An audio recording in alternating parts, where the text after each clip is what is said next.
Nepal cricket का वो दशरथ मांझी जिसने 45 दिन में बना दिया अंतर्राष्ट्रीय मैदान, बदल दी नेपाल क्रिकेट की पहचान, कर दिया चमत्कार, दिला दी मेजबानी और बन गया प्रिंस ऑफ मूल पानी।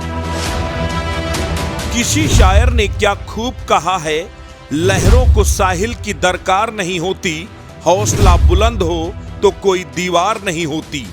जलते हुए चिराग ने आंधियों से ये कहा, उजाला देने वालों की कभी हार नहीं होती। वाकई में बुलंद हौसलों की उड़ान अगर देखनी हो तो नेपाल के क्रिकेट में देखिए। जिस टीम के पास एक अंतर्राष्ट्रीय मैदान भी मुश्किल से मयस्सर था, उस टीम ने अपने हौसलों से, अपने बुलंद इरादों से बाहुबलियों के गढ़ क्रिकेट में अपने लिए एक सम्मानजनक जगह तलाश ली। लेकिन इन हौसलों के पीछे कुछ चमत्कार भी जुड़े हैं, और वो चमत्कार भी ऐसे जिनके बगैर शायद ये उपलब्धियां मुमकिन ही नहीं थी। बहुत कम लोगों को मालूम है कि एशिया कप में एंट्री के लिए होने वाले एसीसी प्रीमियर कप के मुकाबले शायद नेपाल में हो ही नहीं पाते अगर नेपाल एक चमत्कार नहीं करता। आईसीसी ने नेपाल के सामने एक शर्त रखी थी कि 10 एसोसिएट टीमों के खेलने के लिए एक अंतर्राष्ट्रीय स्तर का मैदान काफी नहीं है। ऐसे में अगर नेपाल एक अंतर्राष्ट्रीय स्तर का मैदान और तैयार कर ले तो उसे एसीसी प्रीमियर कप की मेजबानी मिल सकती है। ये शर्त कुछ ऐसी थी कि तकरीबन 3 महीने से भी कम का समय था और पहाड़ों को चीरकर दरिया निकालने जितना मुश्किल ये काम था। लेकिन नेपाल क्रिकेट के पास उसका एक दशरथ मांझी मौजूद था, जिसने ये बीड़ा उठाया और महज 1.5 महीनों में ऐसा चमत्कार कर दिया कि 45 दिन के अंदर नेपाल में एक अंतर्राष्ट्रीय क्रिकेट का मैदान बनकर तैयार हो गया।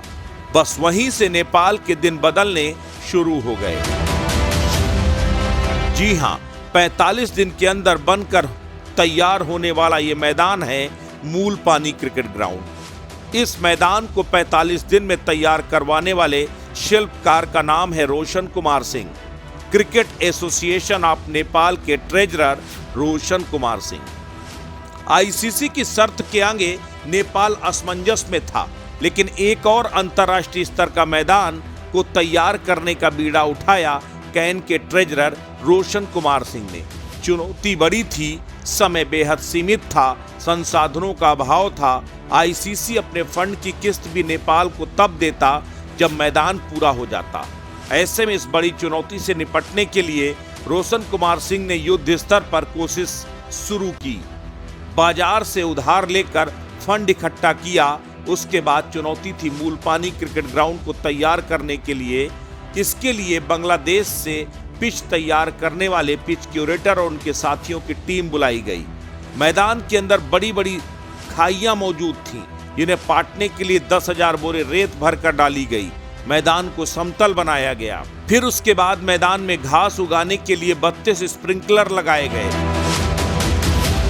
अब चुनौती थी कम समय में खिलाड़ियों के लिए ड्रेसिंग रूम तैयार करना, आइस बाथ, वॉशरूम और मैदान की बाउंड्री को बड़ा करना। इसके लिए भी युद्ध स्तर पर प्रयास किए गए और 52 फीट बाउंड्री को पीछे ले जाया गया। पुराने मैदान के कबाड़ को जोड़कर आधुनिक स्कोर बोर्ड बनाया गया। पुरानी जालियों को वेल्ड कर बैरिकेटिंग तैयार की गई। जुगाड़ के साथ नई टेक्नोलॉजी का ड्रेसिंग रूम तैयार किया गया। खिलाड़ियों के लिए वॉशरूम अत्याधुनिक सुविधाओं से युक्त तैयार किए गए। आइस बाथ के इंतजाम किए गए। ये सब कुछ महज 45 दिन के अंदर तैयार हुआ। अब चुनौती थी मैदान को खूबसूरत लुक देने का। तब जिस जगह पर कचरा और कबाड़ इकट्ठा था, उस जगह पर इस वक्त खूबसूरत कैन का लोगो डिजाइन करवा के लगवाया गया। और उसके बाद जब आईसीसी की टीम मैदान के मुआयने के लिए आई तो अवाक रह गई। आईसीसी की टीम से निरीक्षण के लिए आने वाले टीम मेंबर मूल पानी क्रिकेट ग्राउंड की नई तस्वीर देखकर हैरान रह गए। उन्हें यकीन ही नहीं हुआ कि 45 दिन के अंदर कोई अंतर्राष्ट्रीय स्तर का मैदान भी तैयार हो सकता है, लेकिन ऐसा हो चुका था। कैन के ट्रेजरर रोशन कुमार सिंह ने इसके लिए दिन रात न सिर्फ मैदान को तैयार करने वाले लोगों को मैदान पर लगाया, बल्कि खुद उनके साथ मैदान की तैयारियों में जुटे।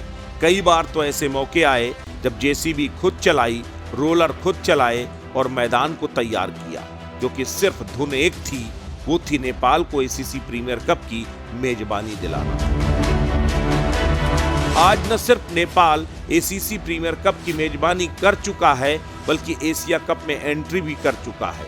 आईसीसी टी20 वर्ल्ड कप क्वालिफाइंग मुकाबले भी नेपाल को सिर्फ इसी जज्बे और इन्हीं तैयारियों की बदौलत मिले हैं। यानी एक बार फिर नेपाल के टीयू क्रिकेट ग्राउंड और मूलपानी क्रिकेट ग्राउंड में अंतर्राष्ट्रीय मुकाबले होते हुए दिखाई देंगे। तो इसमें नेपाल के दशरथ मांझी, जिसे नेपाल की जनता ने प्रिंस ऑफ मूलपानी का तमगा दिया है, उसे जरूर याद किया जाएगा। आज अगर नेपाल क्रिकेट में सफलता के झंडे गाड़ रहा है, तो उसमें रोशन कुमार सिंह जैसे क्रिकेट की तस्वीर बदलने वाले फनकारों की बड़ी भूमिका है। सैल्यूट रोशन कुमार सिंह। अस्तित्व न्यूज के लिए ब्यूरो रिपोर्ट।